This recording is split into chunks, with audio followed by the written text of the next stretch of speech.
பாமகவில் தந்தை மகன் இடையிலான மோதல் உச்சகட்டத்தை எட்டியிருக்கக்கூடிய நிலையில் இரு தரப்பிலிருந்தும் ஆலோசனை கூட்டமானது தனித்தனியாக நடத்தப்பட்டு வருகிறது.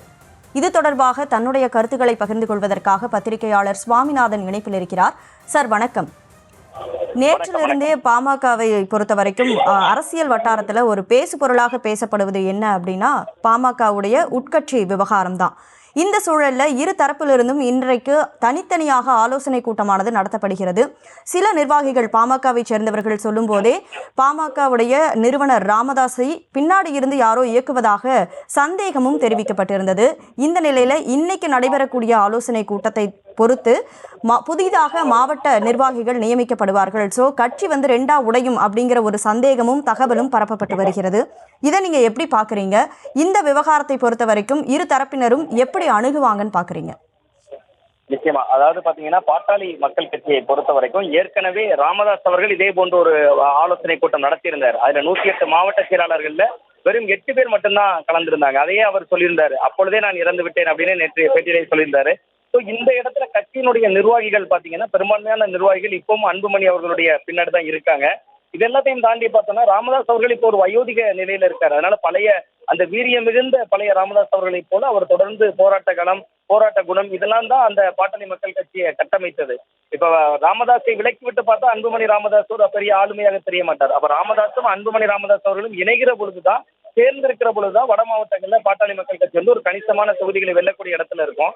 இப்ப இருவருக்கும் இடையில ஏற்பட்டிருக்கக்கூடிய இந்த மனக்கசப்பு அப்படிங்கிறது கட்சிக்குள்ள கண்டிப்பாக ஒரு பிளவை, ஒரு அதிர்ச்சியை ஏற்படுத்ததான் செய்யும். இது எல்லாத்தையும் இது என்ன பாதிப்பை ஏற்படுத்தும் அப்படின்னு பாத்தீங்கன்னா, பொதுவா ஒரு கட்சியில இந்த மாதிரியான ஒரு பிளவு ஏற்படுகிற பொழுது ஒரு சமகால ஆபத்துன்னு ஒண்ணு இருக்கு, நிரந்தர ஆபத்து அப்படின்னு ஒண்ணு இருக்கு. இப்ப சமகால ஆபத்து என்ன அப்படின்னா, அன்புமணி ராமதாஸ் அவர்களுக்கு ராஜ்யசபா எம்பியினுடைய பதவி காலம் இப்ப முடியுது. ஒருவேளை இந்த பிரச்சனைகள்லாம் வெளியில வராமல் இருந்திருந்தால் அதிமுக கிட்ட டிமாண்ட் பண்ணி கூட அந்த இடத்தை இவர்கள் விரும்பி இருந்தால் பெற்றிருக்கக்கூடும், வலியுறுத்திருக்கக்கூடும். அது அதிமுக கொடுத்திருக்கலாம், கொடுக்காம இருந்திருக்கலாம். பட் அந்த சாய்ஸையும் இப்ப அவங்க இழந்துட்டாங்க. ஸோ அன்புமணி அவர்களுடைய பொலிட்டிக்கல் கேரியர்ல இது ஒரு பெரிய பின்னடைவு இப்பொழுது ராமதாஸ் அவர்களால் ஏற்படுத்தப்பட்டிருக்கு. இன்னொன்று, அவருடைய தலைமைத்துவத்தையும் அவர் கேள்விக்குள்ளாக்கிட்டார் இந்த பிரச்சனையில. அது மட்டும் இல்லாம தன்னுடைய தாயின் மீதே பாட்டில வீசினாரு என்பது போன்ற அந்த விமர்சனங்கள் வந்ததுனால ஒரு மிகப்பெரிய பின்னடைவு அன்புமணி அவர்களுக்கு ஏற்பட்டிருக்கு. இன்றைய சூழல்ல 2 பேரும் தனித்தனியா ஆலோசனை கூட்டம் நடத்தினாலும் கூட பெரும்பான்மையான நிர்வாகிகள் நிச்சயமா அன்புமணி அவர்கள் பின்னாடி தான் போவாங்க. ஏன்னா அது நம்ம கடந்த காலத்துல இதற்கு முன்பு ராமதாஸ் அவர்கள் கூட்டம் நடத்துகிற பொழுது அது வெளிப்பட்டுருச்சு. அதனால இப்ப இவ்வளவு எதிர்ப்பை ராமதாஸ் அவர்கள் வெளிப்படுத்திய பின்பு மீண்டும் அதே நிலைமை தான் தொடரும். ஸோ ராமதாஸ் இன்னும் தன்னை பலவீனமா இந்த கூட்டத்தின் முடிவுல உணர்வாரு. அப்படி உணர்கிற பொழுது அவர் இன்னும் வீரியமா செயல்படுவாரு. நிச்சயமா இது ஒரு பெரிய பிளவை ஏற்படுத்தும். ஏற்கனவே தமிழ்நாட்டுல பல அரசியல் கட்சிகள் இப்படி பிளவுகள் ஏற்பட்டிருக்கு. தேமுதிக ஒரு இடத்துல போட்டி தேமுதிக உருவாக்குனாங்க, மதிமுக இருந்து ஒரு பக்கம் போட்டி மதிமுக உருவாக்குனாங்க. இது எதுவுமே வெளிநபர்களால் எதிர்ப்பு.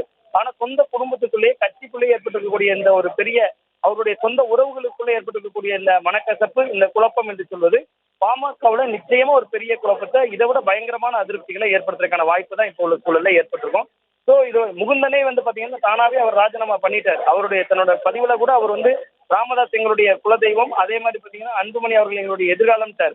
ஸோ அப்ப அந்த பிரச்சனை இல்லை அப்படின்னு இதன் மூலமா வெளிச்சத்துக்கு வந்திருக்கு. அவரை பின்னாடி இருந்து யாரும் இயக்குறாங்களா? ராமதாஸ் அவர்கள் அண்மையில கூட பார்த்தோம், அவரே நீச்சல் குளத்துல நீச்சல் அடிக்கிற ஒரு வீடியோ கூட போட்டிருந்தார்.